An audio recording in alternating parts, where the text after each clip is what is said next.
In the icy depths of the North Atlantic, on April 23, 1943, a German U-boat commander stares into the abyss. Alarms blare as explosions rock the hull. He has just 90 seconds left to live. This is the story of the revolutionary weapon that turned the tide against Hitler's Wolfpacks, the Hedgehog, destroyer of 47 U-boats. Introduction. The Battle of the Atlantic was World War II's longest and most brutal campaign, where German U-boats hunted Allied convoys like wolves stalking prey. By 1943, these submarines had sunk thousands of ships, threatening to starve Britain into surrender. But one innovation changed everything: the Hedgehog, a forward-firing anti-submarine mortar developed by the British. Unlike traditional depth charges, it exploded only on contact, allowing hunters to maintain sonar lock. Commanded by men like Captain Donald McIntyre aboard HMS Hesperus, it became the U-boat's nightmare, claiming 47 kills and shifting the war's momentum.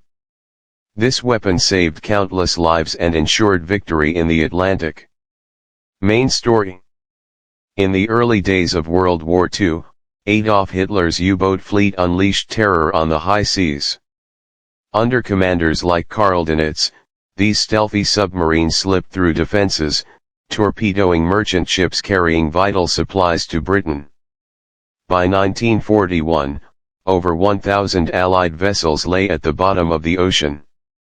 Without these convoys, Britain faced starvation, and defeat Hitler's strategy to isolate the island nation was working. But as losses mounted, Allied scientists raced to innovate, leading to a breakthrough weapon. Traditional depth charges were dropped behind ships, exploding at preset depths. But they had a fatal flaw: the blasts disrupted sonar, giving U-boats precious time to evade. Hundreds of attacks failed, allowing Wolfpacks to regroup and strike again. This inefficiency prolonged the battle, costing thousands of sailors' lives on both sides. Desperate for a solution, British engineers turned to a radical idea. In 1941, the Hedgehog was born, a spigot mortar firing 24 bombs in an arcade ahead of the ship, like a deadly porcupine. They only detonated on impact, preserving sonar contact for precise hunting. First deployed in 1942, it tripled kill rates overnight. This marked a technological leap, turning escorts from defenders into predators.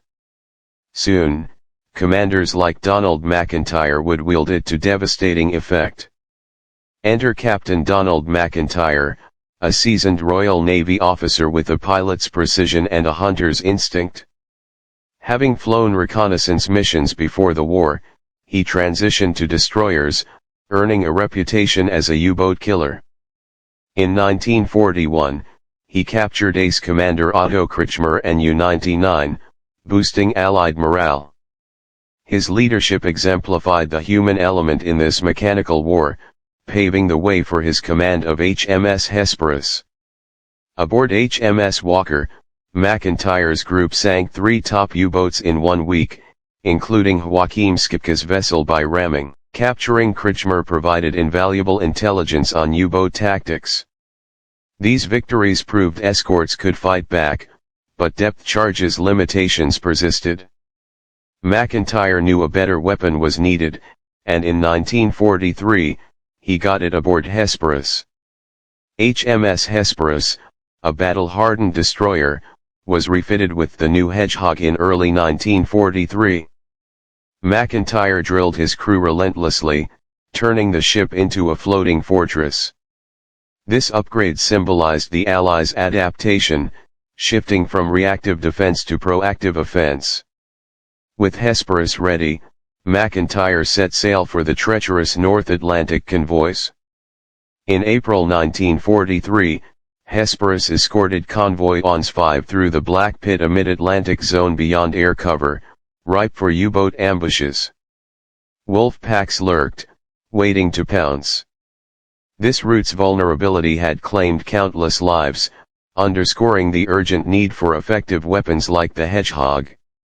Southeast of Cape Farewell, Greenland, Hesperus's sonar picked up a faint echo U-191, a Type VIIC U-boat under Commander Hans-Joachim Fischer. Creeping at periscope depth, it eyed the convoy. Detection was crucial, it allowed McIntyre to close in without alerting the sub, highlighting sonar's role in modern naval warfare. McIntyre maneuvered Hesperus into attack position, his crew at battle stations. The Hedgehog was primed. This cat-and-mouse game could doom the entire convoy if they failed. Tension built as the distance closed to 800 yards. Aboard U-191, 28-year-old Hans-Joachim Fischer, a dedicated officer from Crew 37B, plotted his strike. His 49-man crew, veterans of patrols, felt the thrill of the hunt. But unknown to them, the Allies had evolved. These U-boat crews were brave men caught in a losing technological arms race. At McIntyre's command, Hesperus fired a full salvo. The bombs splashed ahead, sinking toward U-191. Unlike depth charges, there was no blind spot. Sonar held firm. This precision strike demonstrated the Hedgehog's superiority, revolutionizing anti-submarine warfare. Several bombs struck, buckling U-191's hull. Fischer ordered emergency dives and twists, but damage mounted. Crews scrambled to repair. These hits exposed U-boats' fragility and boosted Allied confidence in their new arsenal. In the final 90 seconds, Fischer fought desperately full speed, ballast blown, but more explosions tore through. Hull breaches flooded compartments, men prayed amid the chaos. This raw horror of submarine warfare showed how seconds decided fates. U-191 vanished beneath the waves, all 49 souls lost. Hesperus confirmed the kill with oil slicks and wreckage. This victory, one of many for Hedgehog, crippled Donitz's fleet, forcing withdrawals and saving convoys. By war's end, the Hedgehog had sunk 47 U-boats, helping secure the Atlantic. McIntyre's tally reached 7 kills. This legacy ensured D-Day's success and honored the fallen on both sides in a war of innovation and sacrifice. Final message: the Hedgehog didn't just destroy machines, it ended eras of terror, reminding us that ingenuity and courage can overcome even the darkest threats. In remembering men like McIntyre and Fischer, we reflect on war's cost, lives lost in the depths, but lessons that echo through history. Lest we forget.